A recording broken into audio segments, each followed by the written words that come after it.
বৃষ্টি হলেও স্বস্তি নেই ঢাকার বাতাসে। গতকাল রাতে রাজধানীতে 7 মিলিমিটার বৃষ্টিপাত হলেও আজ সকালে বায়ু দূষণে বিশ্বের শীর্ষ তালিকায় উঠে এসেছে ঢাকা। আজ বুধবার সকাল 9টায় দূষণে বিশ্বের দ্বিতীয় অবস্থানে ঢাকা এই শহরের বাতাসকে চিহ্নিত করা হয়েছে অস্বাস্থ্যকর হিসেবে।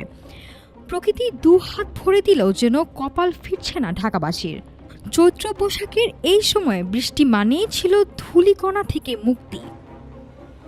কিন্তু মঙ্গলবার রাতের 7 মিলিমিটার বৃষ্টিপাতও ধুয়ে দিতে পারেনি রাজধানীর দূষণ।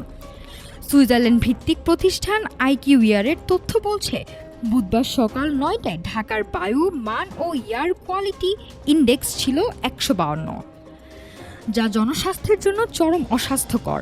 আজ বিশ্বের 121টি শহরের মধ্যে দূষণের সবার উপরে থাইল্যান্ডের চিয়াংমাই, আর ঠিক তারপরে দ্বিতীয় অবস্থানে মেগাসিটি ঢাকা।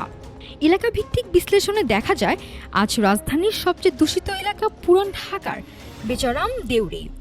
এর বাইরে বাড়িধারা, গুলশান ও উত্তরপাড্ডার বাতাসও নিঃশ্বাসের জন্য বেশ ঝুঁকিপূর্ণ। দূষণ কমাতে সরকারিভাবে নানা প্রকল্পের কথা বলা হলেও বাস্তবে তার সুফল মিলছে না। এমত অবস্থায় স্বাস্থ্য ঝুঁকি এড়াতে বিশেষ সতর্কতা জারি করেছে আইকিউইআর। বৃষ্টির পর সাধারণত বাতাস পরিষ্কার হয়, কিন্তু এখন আর তা হচ্ছে না। তাই সামনের দিনগুলোতে সাধারণ মানুষের স্বাস্থ্য নিয়ে বিশেষজ্ঞরা বেশ চিন্তিত। নাফিসা সামিয়া, ঢাকা টুডে।